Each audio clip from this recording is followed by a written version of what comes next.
Olá, companheiros e companheiras, essa daqui é a segunda parte das análises de temporadas de Gravity Falls.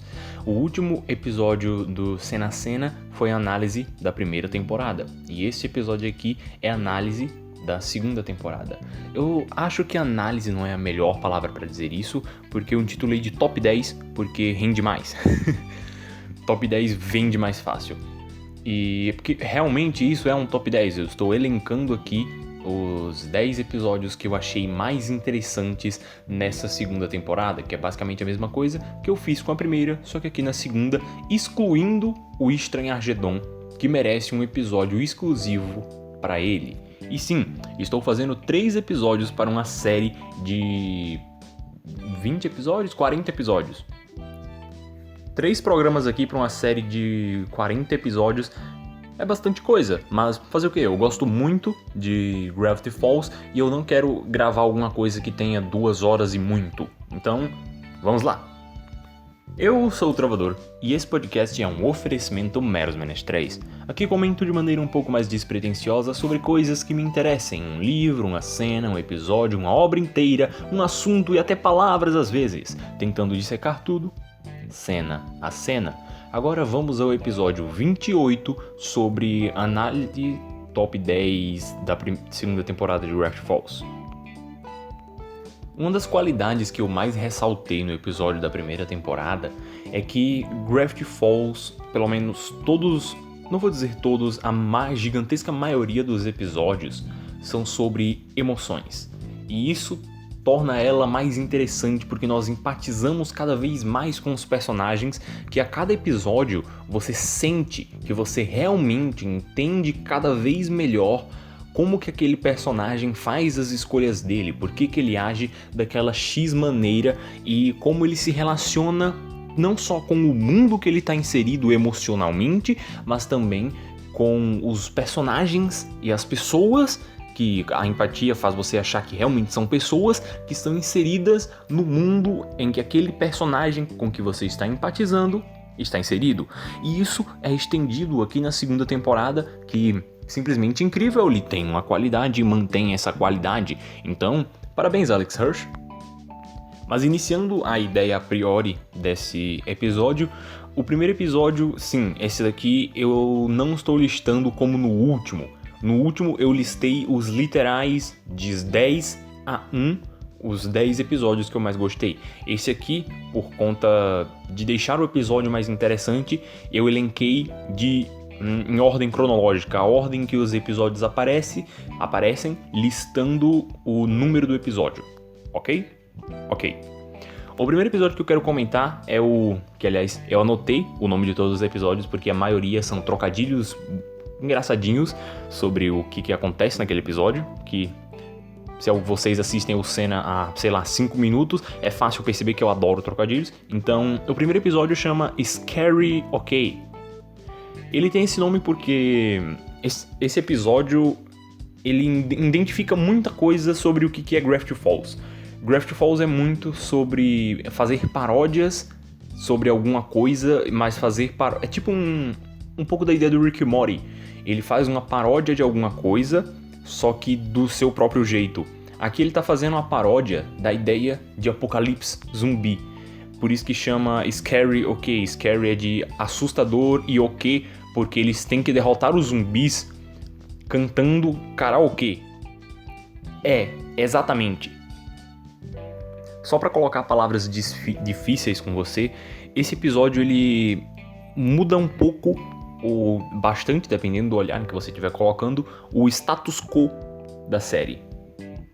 O que eu quero dizer com isso? Eu quero dizer que, voltando naquela ideia de beat, cena, sequência e ato, que eu comento em quase todos os episódios, se você ainda não viu esse dicionário narrativo, corre pra ver, pelo amor de Deus, é que uma cena é bem construída, um beat é bem construído, uma sequência bem construída é uma sequência, um beat, uma cena que muda o valor em alguma coisa.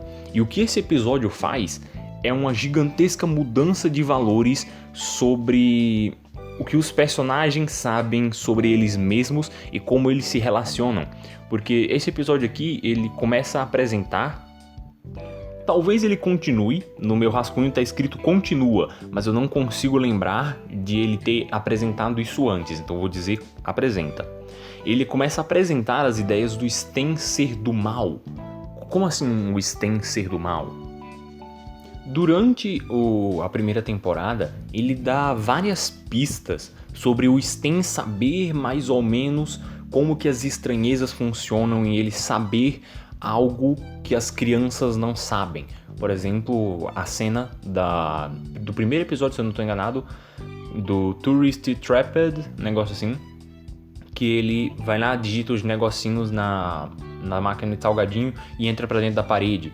Isso são foreshadowings, para colocar mais uma palavra em vocês, que ele vai preparando para depois fazer uma coisa maior. Aqui ele vai continuando essa ideia com o negócio dos agentes, que os agentes estão procurando alguma coisa que está causando anomalias pelo mundo, não sei o que.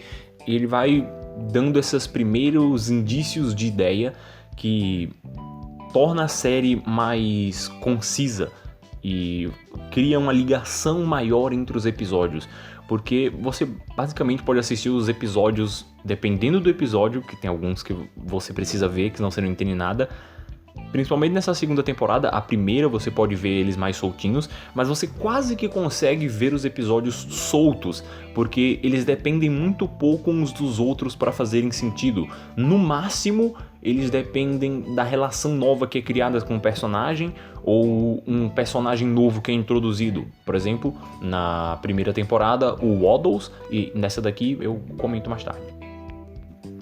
Nesse episódio ele também firma com mais força e mostra mais ainda do modo de agir de cada um dos personagens, de que o Dipper tá sempre buscando uma aprovação, a Mabel tá ali sempre com as amigas dela e dependendo da coisa ela consegue mudar bastante o espírito que ela tem, e o Stank que tá ali vai fazer sempre qualquer coisa para ajudar a família dele, mesmo que ele precise cantar karaokê com uma voz muito estranha para derrotar zumbis.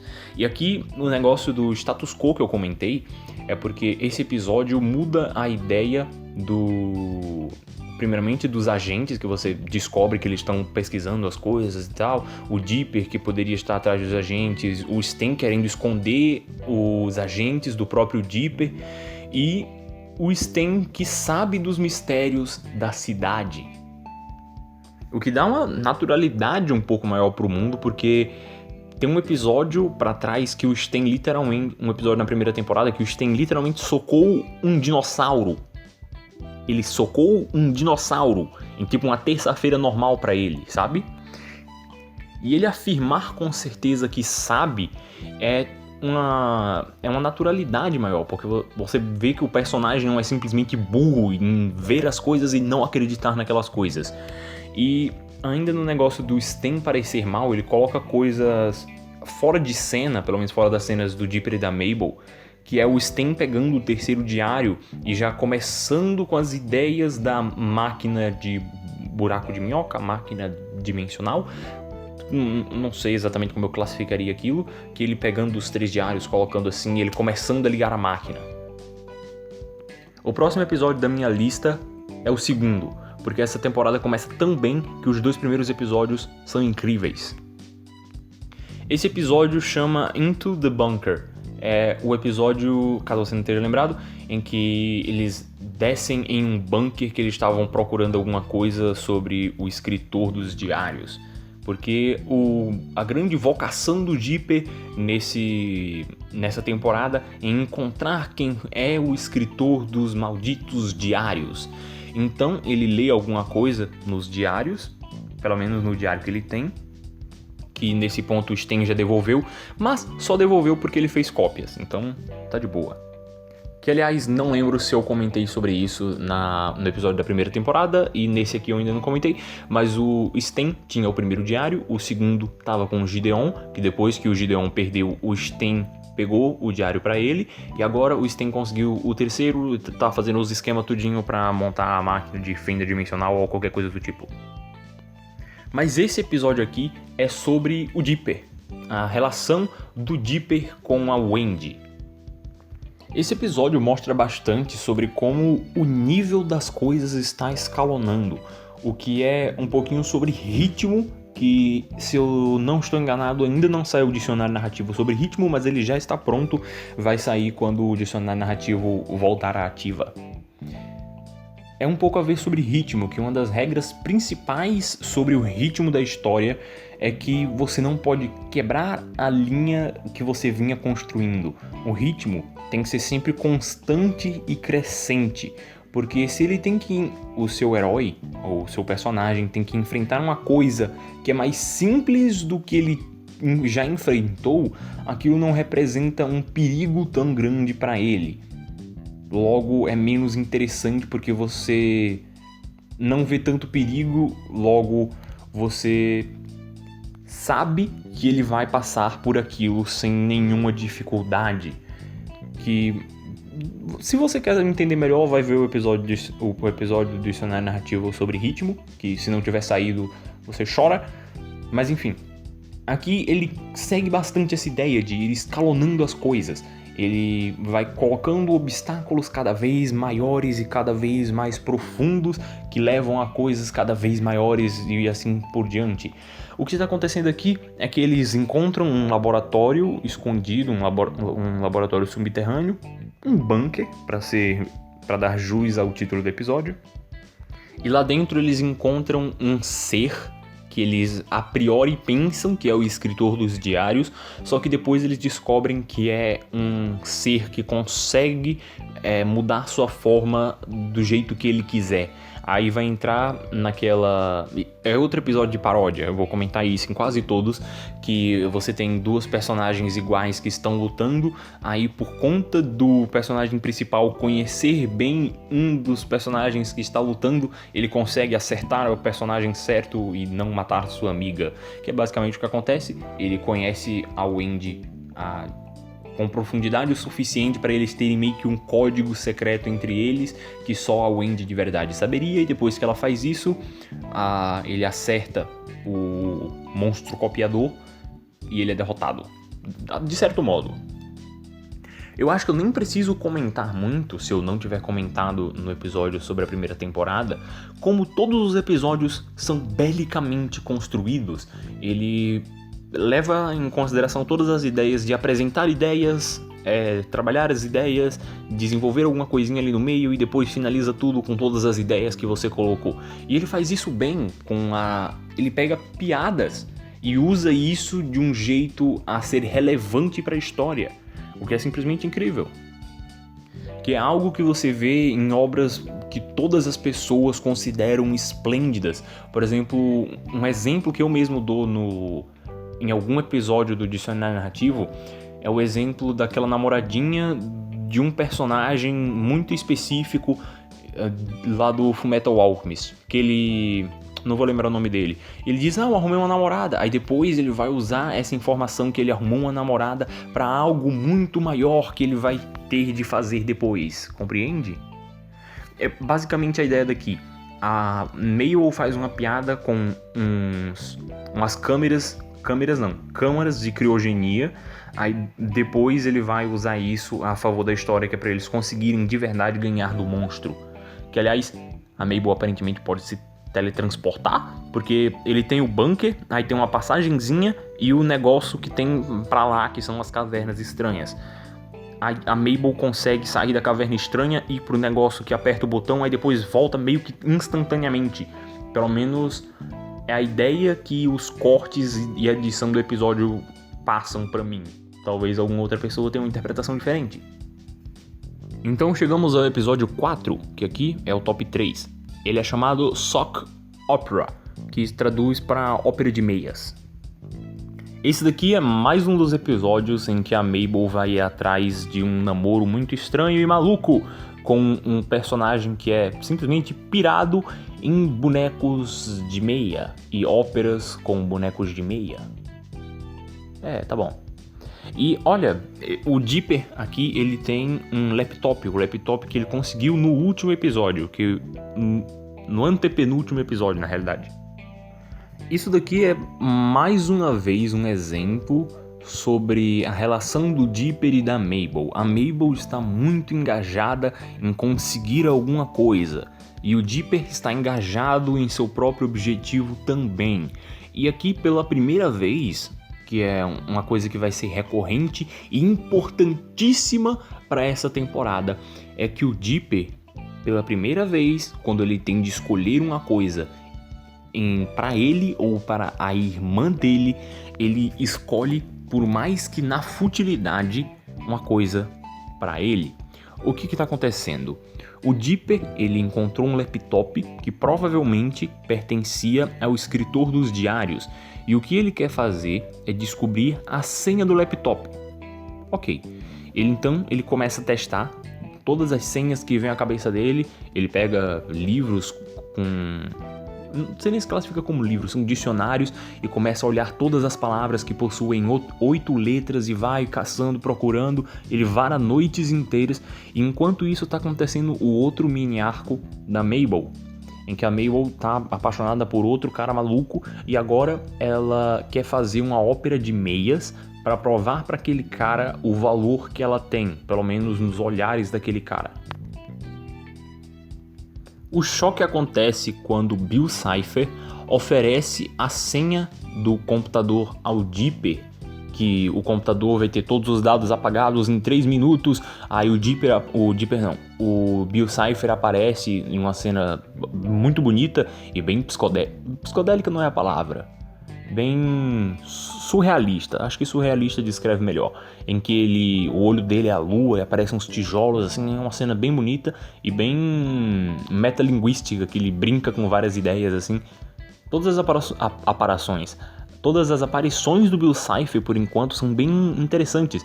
Por exemplo, lá na primeira temporada, é interessantíssima e muito bonita. Tipo, o tempo para e começa a voltar, aí o Bill Cipher aparece num fogo, num negócio preto, interessante. E todos os efeitos visuais envolvidos na apresentação dele são interessantíssimos também. Mas enfim, o Bill oferece a senha do laptop ao Dipper em troca de um fantoche. Um mísero fantoche que lá existem talvez dezenas que a Mabel fez para a peça de teatro dela. Então, o Dipper, pela primeira vez que eu consigo lembrar aqui na série, ele pensa nele mesmo. Ele coloca os seus desejos à frente dos desejos da Mabel, por mais que nesse momento seja um tanto na futilidade. Aqui é um exemplo muito pequeno de uma coisa que ele vai pensar em fazer mais na frente. Porque é só um fantoche, não é mesmo? Então ele é enganado pelo Bill Cipher. O Bill, na realidade, faz um jogo de palavras, porque se ele trocar de corpo com um Dipper, na teoria o Dipper é como um fantoche para o Bill. Então ele pega o corpo do Dipper como seu próprio fantoche, e depois desenvolve todo um negocinho que acaba com a Mabel perdendo mais um namorado. Que, aliás, vale comentar do Dipo do Mal, o Bipper. O Bipper é um dos personagens, não vou dizer um dos personagens mais fan-cartoonizados, eu não sei como exatamente, que tem mais desenhos de fã, porque aparentemente todas as pessoas gostaram de ver o Bill Cipher no corpo do Dipper e o jeito estranho que ele age, mas eu não vou julgar, as pessoas simplesmente acham incrível o Coringa ser maluco, então beleza, o Dipper sai bolando pela escada. Quer dizer, o Bipper, já que é o Bill Cipher junto do corpo do Dipper. Enfim. O próximo é o episódio 4 e ele se chama Little Gift Shop of Horror. Esse episódio é uma das exceções sobre ser episódios pessoais para a personagem.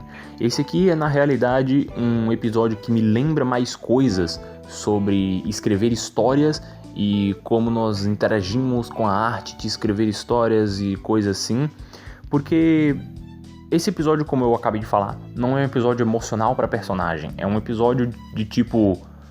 Quando você vai escrever uma história, pelo menos uma história episódica, você vai pegar... Eu consigo imaginar esse processo criativo. Você vai pegar um papel e começar a listar todas as ideias de episódios que você tem. Então você vai ali, Eu tenho a ideia desse episódio em que eles vão destruir os zumbis cantando karaokê. Você vai lá e anota. Eu tenho essa ideia em que eles vão fazer o negócio dos clones, não sei o que, e escreve. Eu tenho essa ideia de que eles vão lutar em uma ponte com um robô gigante e vai escrevendo. O que eu consigo ver desse episódio, o Little Gift Shop of Horror, é a mesma coisa que eu vejo no episódio do buraco, lá na primeira temporada. É um episódio de ideias que não foram pra frente, mas eu ainda quero usar. O que é interessante de ver, porque são tipo... Olha essas ideias aqui, são ideias que não virariam episódios, só que eu ainda quis usar porque eu achei elas interessantes. E ele consegue criar uma narrativa pra contar essas histórias que não virariam um episódio a per se. Com ainda direito a um plot twist no final do... O plot desse episódio é que entra um visitante na cabana no mistério à noite e o Sten começa a levar ele por toda a cabana e contando histórias, e essas histórias são o que eu acabei de falar sobre ideias que não deram certo. Eu tô supondo isso, pode não ser, pode ser que isso foi totalmente pensado para colocar desse jeito, mas me lembra muito isso, então eu estou colocando aqui como se fosse. O plot twist está em que o cliente, esse visitante, não queria comprar nada na cabana, então o Sten transforma ele em uma atração para a cabana, o que é uma ideia muito interessante. Cara, essa temporada tem de verdade episódios muito bons, e esse aqui é provavelmente um dos melhores, assim, top 5 dos melhores, esse daqui tá dentro. Tá, talvez top 6, top 5 talvez seja demais, porque essa temporada, excluindo o Estranhagedon, que tecnicamente faz parte dessa temporada, só que eu estou excluindo, é um dos melhores episódios ever, assim, é o episódio 7, o episódio Society of the Blind A, é o episódio da Sociedade do Olho Cego. Esse episódio também é um episódio emocional, é um episódio sobre a Mabel e também um episódio que expande e muito os horizontes que a série pode tomar daqui pra frente, o que é lindo. Esse episódio é um tratado sobre memória. A Mabel começa o episódio com memórias que ela gostaria de esquecer, que são as memórias dos namoros frustrados que ela teve. Só que ela vai terminar o episódio com um pensamento completamente diferente por conta do que ela vai ver durante o episódio. E é outra coisa questionável na história, que isso aqui é um pouco do que eu comentei sobre o primeiro episódio da temporada, é que o Sten mora em Gravity Falls, ele viu as coisas que tem lá. Por que ele finge, ele age como se nada tivesse acontecendo de verdade?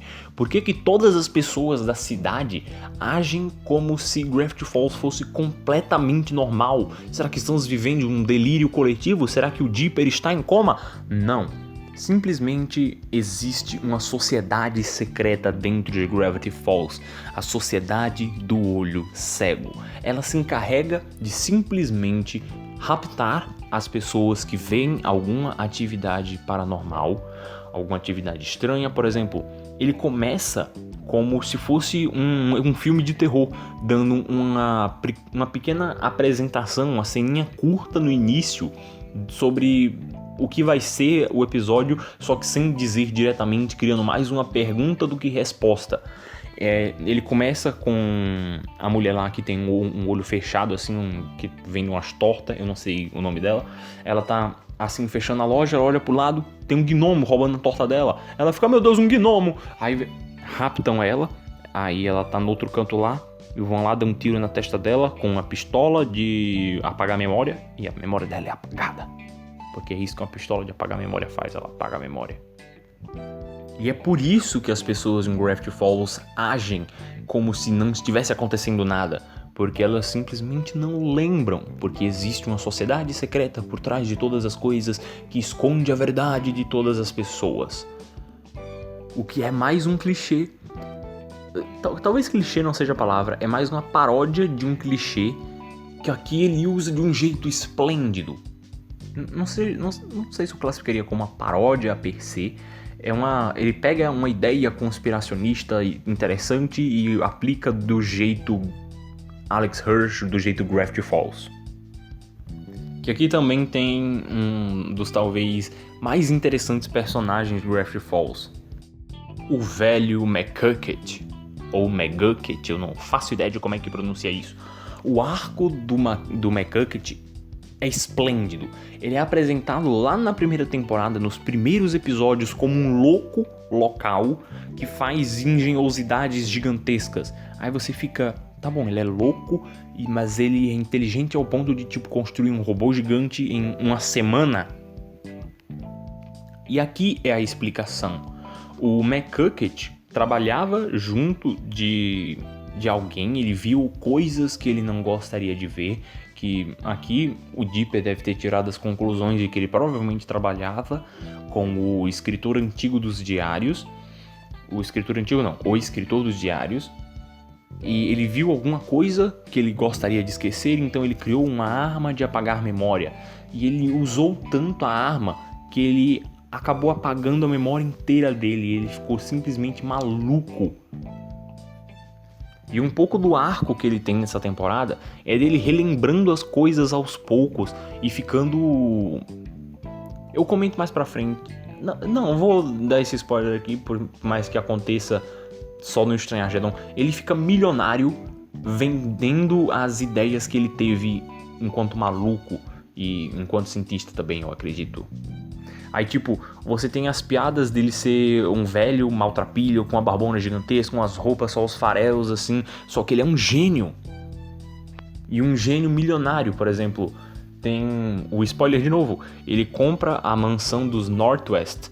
Aí ele diz, opa, vou começar a mudança. Ele pega aquele pauzinho meio Chaves. É um gravetinho assim, com um paninho pendurado com algumas coisinhas dentro. Ele pega isso, coloca assim no chão, ele diz, opa, terminei a mudança. O que é, de novo, a série cada vez mais colocando um tijolo em cima do outro, subindo um degrau de cada vez, fazendo o Dipper estar um passo por vez cada vez mais perto de encontrar o escritor dos diários, escalonando cada vez mais o nível em que as coisas estão. Se liga em que nós começamos. O primeiro episódio, eles, pequenininho, lutam contra alguns gnomos, assim.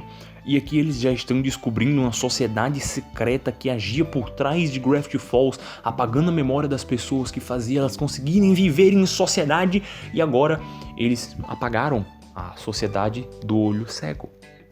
Não existe mais. O nível das coisas está escalonando e... algum momento vai chegar em algum ponto que vai ser o ponto de break, o ponto em que eles vão olhar pra frente e vão pensar, caramba, será que eu consigo?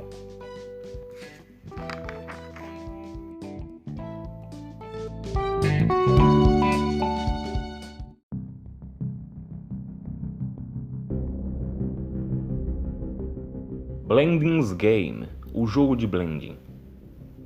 Esse episódio é um episódio interessante por conta que ele é a volta de um personagem que teve uma relevância grande na primeira temporada e vai ter uma relevância, não vou dizer grande, mas uma relevância aqui na segunda temporada também. E aliás, é um personagem interessante com piadas muito interessantes também. Eu comentei lá no episódio da primeira temporada que... o episódio que o Blending aparece é o episódio com escala cósmica mais gigantesco, porque eles literalmente voltam no tempo e causam uma confusão gigantesca. E aqui é como se fosse a mesma coisa. É um episódio de paródia de jogos de tempo e coisas... Eles fazem piadas novamente com coisas temporais, filmes de viagem no tempo e esse tipo de coisa. O que acontece aqui é o Blending, o viajante no tempo, aparecendo para o Dipper e a Mabel para desafiar eles para um Globnar. O Globnar é um desafio que é como se fosse um 1x1 que eles vão tirar ali, só que é 2x1, por conta que são o Dipper e a Mabel, que quem ganhar vai ganhar um desejo do tempo, que o desejo do tempo é a capacidade de realizar qualquer coisa no tempo sem criar um paradoxo. Uou! E ao mesmo tempo, como é incrível em Gravity Falls como ele consegue fazer isso, ele faz um arco pro Sus. O Sus até agora ele era um personagem mais deslocado assim. Ele tinha alguns desenvolvimentos, só que não eram desenvolvimentos a per se. Era mais algum episódio que ele faz alguma piada que muda o jeito que as outras piadas dos outros episódios vão acontecer.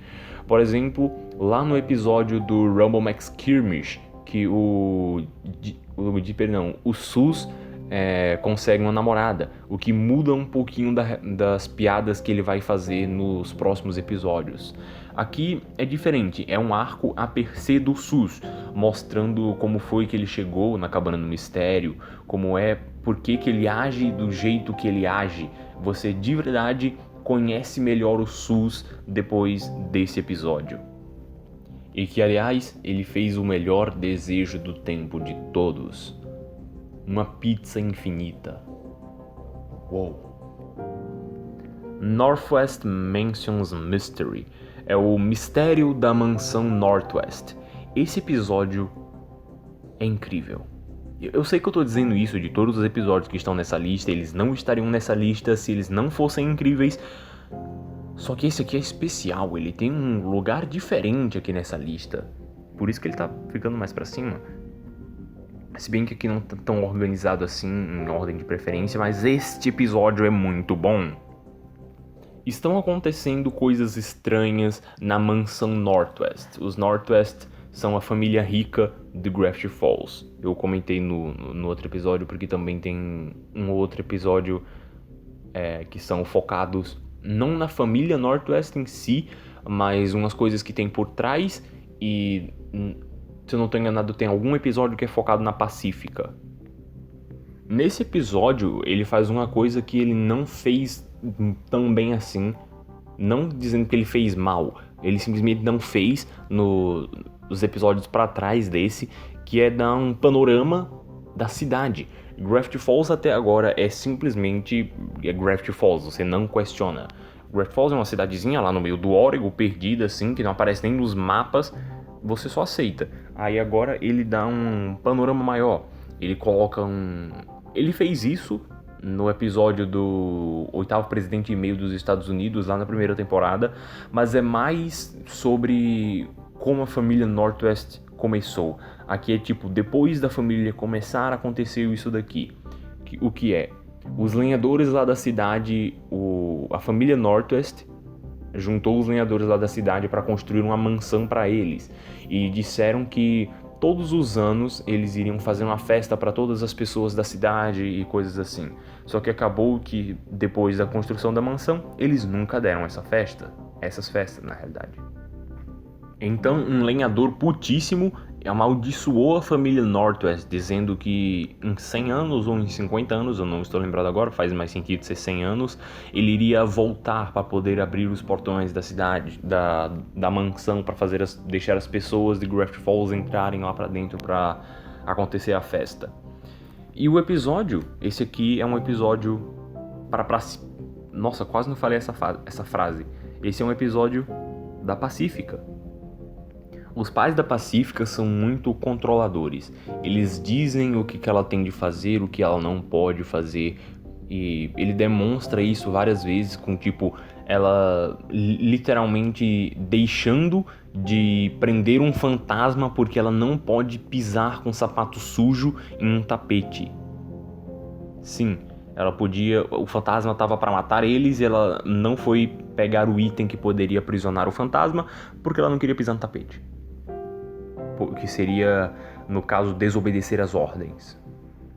Que, aliás, é uma cena belíssima para explicar como funciona a psicologia dela. Que você deveria estudar essas coisas se você quer escrever cenas e informar coisas para o leitor sobre seu personagem. Por exemplo, a cena... Ele coloca o objeto... Histórias normalmente fazem isso.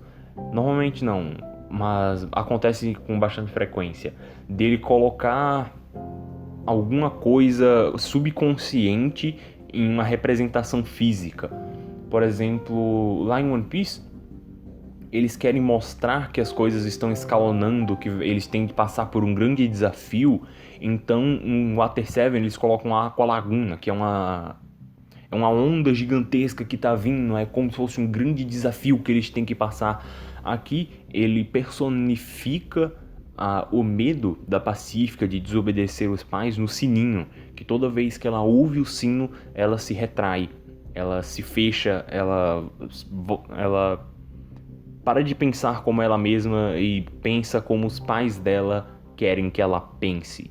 E o arco dela aqui é o arco de ir contra o pensamento dos pais, percebendo que o pensamento deles está errado e que ela tem de pensar por conta própria e, como no próprio episódio comenta, romper os laços da pior família do mundo. E também vale deixar o comentário desse episódio da Grenda arrumando um namorado que é um barão de não sei onde, só para deixar esse comentário, porque é uma piada muito boa.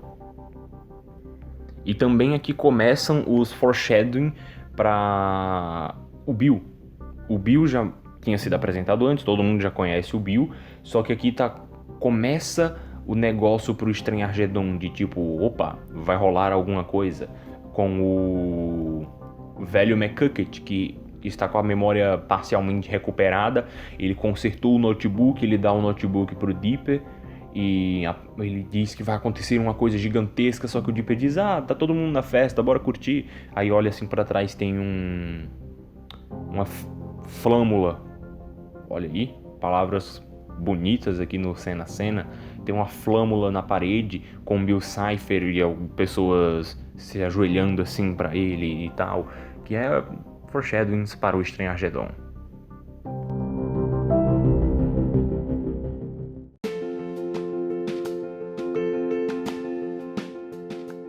E para terminar a tríade dos melhores episódios dessa temporada, nós temos o episódio 11, que é o Not What He Sings, que esse episódio é especialmente interessante por conta de ele ser simplesmente a maior reviravolta de toda a série. Como assim? Até agora nós tínhamos uma organização muito clara de como as coisas funcionavam. Você tem o Tivo Stan, você tem o Dipper e a Mabel, que às vezes aprontam alguma coisa e os outros personagens se alocam de um jeito diferente para conseguir resolver esses problemas, na maioria das vezes resolvendo a partir de uma mudança emocional. Aí você tem o Sus, que trabalha na lojinha, a Wendy, que trabalha na lojinha, os amigos da Wendy. Você tem todo esse sistema bem conhecido, catalogado, e você compreende ele completamente. Só que esse episódio chega e diz: não, você não compreende como esse sistema funciona, porque ele funciona desse jeito aqui. Na realidade, ele mostra mais como o sistema novo vai funcionar no episódio 12, que é impossível colocar o 11 e não colocar o 12. Esse 11 serve para... ele é simplesmente uma gigantesca preparação para apresentar uma nova ideia. Por quê? Desde o início dessa temporada, ele vem trabalhando a possível ideia de que o Stan não seja uma pessoa boa, no sentido mais infantil mesmo, de o vilão é ruim e o mocinho é bom. Ele não é uma pessoa de boa índole, que ele está querendo fazer alguma coisa ao universo, alguma coisa ruim e alguma coisa do tipo, porque ele pegou os diários, ele está escondendo alguma coisa dos protagonistas que nós não sabemos de verdade o que é. Tem essa máquina que tem uns mistérios por volta dela que ninguém sabe de verdade como funciona, e uns negócios que foram mal explicados por vontade do roteirista, para cenas terem importância. E esse episódio aqui é o topo do topo dessa desconfiança que o Dipper e a Mabel têm em relação ao Sans. Sans não, ao Stan. Nossa, de onde saiu o Sans na minha cabeça? Qual é o cerne desse episódio? O governo dos Estados Unidos descobriu que estavam acontecendo anomalias no espaço, tempo e na gravidade, uns negócios assim, e descobriram que estava vindo de Gravity Falls. Investigando um pouquinho, eles chegaram à conclusão que quem estava causando essas anomalias era Stanford Pines. Então eles vão lá e prendem o Stanford, numa cena bem engraçada.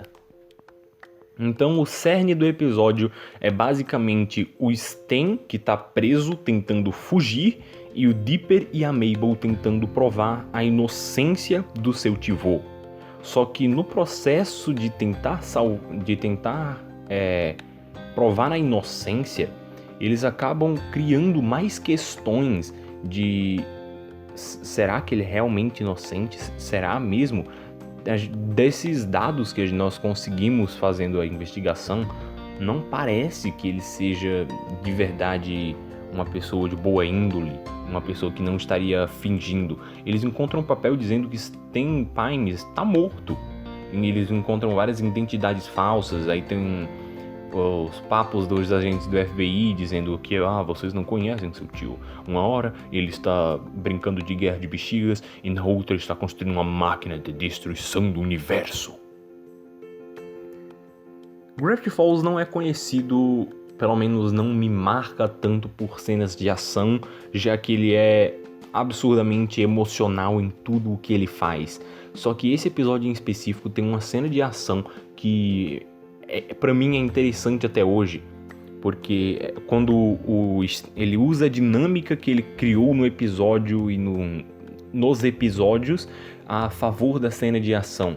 O Stan tá preso em uma cadeira dentro de uma sala assim de interrogatório normal lá na delegacia.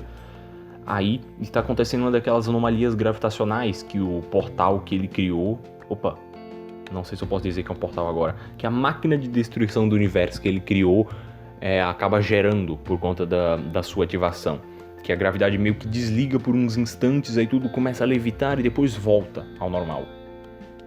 Que aliás, sim, é por isso que chama Gravity Falls. Continuando, em uma dessas anomalias...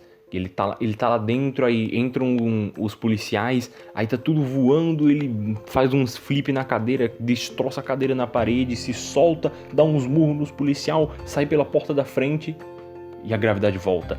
Nossa, essa cena é belíssima pra mim. E ele ainda dá uma titubeada com os policiais, mandando um táxi correr pro mais longe que puder da cabana do mistério pra fazer os policiais irem pra lá e se perderem do caminho para onde ele tá indo de verdade. Então é dentro da cabana que nós vamos ter o ápice desse episódio. Lá dentro, Dipper e Mabel e Sus já descobriram a passagem secreta que há atrás da máquina de biscoitos salgadinhos, que é atrás da máquina de salgadinhos, que você digita um negocinho lá, a porta abre, você desce lá para baixo, que tem uns negócios tudo. Aí descendo lá embaixo, eles encontraram a máquina e estavam prestes a desligar ela, seguindo as instruções que estavam escritas nos diários. Só que o Stan chega bem na hora e pede para a Mabel, que era a pessoa que estava perto da máquina, não desligar ela, que ele consegue explicar por que não. Aí eles começam com várias indagações de por que eu iria acatar as suas ordens, obedecer você, eu não sei nem se você é de verdade meu tivô, eu não tenho a certeza, não sei o que, uns negócios assim. E daí se desenvolve toda essa desconfiança entre os meninos, o Dipper e a Mabel, e acaba que a decisão de apertar o botão para desligar a máquina ou não fica com a Mabel, e a Mabel decide não apertar o botão. E ao decidir não apertar o botão, a máquina liga de verdade, o portal se abre com uma luz gigantesca, todos eles gritando e a luz forte, e do nada as coisas voltam. O portal está totalmente destruído, ainda com uma luz vindo dele, e a luz se esvaindo enquanto sai uma pessoa de dentro do portal. Um irmão gêmeo. Isso é tão novela mexicana, mas foi tão bem escrito que é simplesmente perfeito. Eu vejo Gravity Falls, pelo menos me veio esse pensamento agora na mente. Gravity Falls é uma gigantesca novela mexicana escrita com ficção científica, sci-fi e tudo que a nova geração adora. Mistérios, coisas assim, conspirações. Gravity Falls é uma novela mexicana com tudo que eu acho interessante. Essa definição foi muito boa, de verdade. Então chegamos também ao episódio 12, A Tale of Two Suns. Stans. O que eu tenho na minha cabeça que eu quero falar Suns? É Stans. Esse é, obviamente, o gigantesco plot twist da obra inteira. É o twist de plot. Nossa, eu tentei traduzir do pior jeito possível, não traduzindo nada. Que, enfim, ele descobre que tem um irmão gêmeo agora e ele tem que explicar as coisas com um flashback. É o flashback que basicamente explica motivações do Stan, como que ele chegou na situação que ele tá. Ele explica muitas coisas fazendo piadas também. Por exemplo, por que aquela senhorinha que vende tortas lá na lanchonetezinha tem um olho fechado? É por conta que quando ela foi visitar a cabana do mistério, por assim dizer, na primeira vez, ela levou um choquezinho no olho e nunca mais conseguiu abrir ele. Ele vai dando essas pequenas respostas para perguntas que ninguém fez e para perguntas que todo mundo queria saber, tipo, por que o Stan tem várias identidades falsas? É porque quando ele foi deserdado pela família, ele teve que sair viajando por todos os Estados Unidos e até fora às vezes para conseguir sobreviver. Aí ele tinha várias identidades para cada um desses lugares que ele ia, porque ele era um charlatão nesse lugar. Aí o nome dele estava sujo, ele ia para outro lugar com uma nova identidade. Era um charlatão, precisava fazer isso em constância. E ele também conta, nesse episódio, da parte do flashback do irmão e como que o irmão poderia ter sido maior, ele poderia... O cerne disso daqui é que o Stanley... Calma, deixa eu lembrar qual é qual. O Stanford, se eu não estou enganado, é o cientista e o Stanley é o dono da Cabana do Mistério. Me corrijam se eu estiver errado. O Stanford é um gênio e fez um projeto para o projeto de ciências que poderia fazer ele entrar na melhor universidade dos Estados Unidos, só que o Stanford acabou... não sabotando, mas sem querer quebrou o projeto dele e isso fez ele ser deserdado pela família e o Stan não entrar para a faculdade que ele queria. Só que mesmo assim ele foi estudar e acabou fazendo pesquisas em áreas místicas na cidade de Gravity Falls. Dessas pesquisas ele se fez muitas perguntas que ele não conseguia encontrar as respostas. Aí entra o Bill. O Bill foi uma chave fundamental para a história dos dois Stanleys, porque ele se propunha a dar as respostas às perguntas que o Stanford não conseguia responder. Que questões mais universais, grandes, gigantescas, cósmicas, que ele não conseguia, ele perguntava ao Bill e o Bill dava essas respostas a ele. Assim, ele conseguiu, junto ao Fiddleford McGucket, construir a máquina de portal. Só que depois ele acabou descobrindo que o Bill Cipher na realidade é malvadão, assim, ele só queria destruir a realidade, um negócio assim e tal. Aí ele tenta cortar os laços com o Bill Cipher, fica meio maluco e chama o Stanley lá pra casa dele pra entregar um dos diários pra ele. Ele já enterrou os outros dois, aí eles começam uma briga, sem querer ligam a máquina e Stanley, ou Stanford, que eu não lembro agora, desaparece. Então se sucedem os próximos muitos anos de Stan tentando religar a máquina, tentando juntar os outros dois diários, tentando entender como aquilo funciona, gastando metade, talvez metade seja muito, gastando o tempo de sua vida para tentar encontrar seu irmão. Porque, como nós já tínhamos visto em vários outros episódios, para o Stan, família é tudo, família é uma das coisas primordiais para ele, que desde cedo ele foi privado da presença de família, mas ele adorava a presença do irmão, a presença de ter uma família ali, e o que ele queria nesse instante era trazer o seu irmão de volta, e agora ele conseguiu.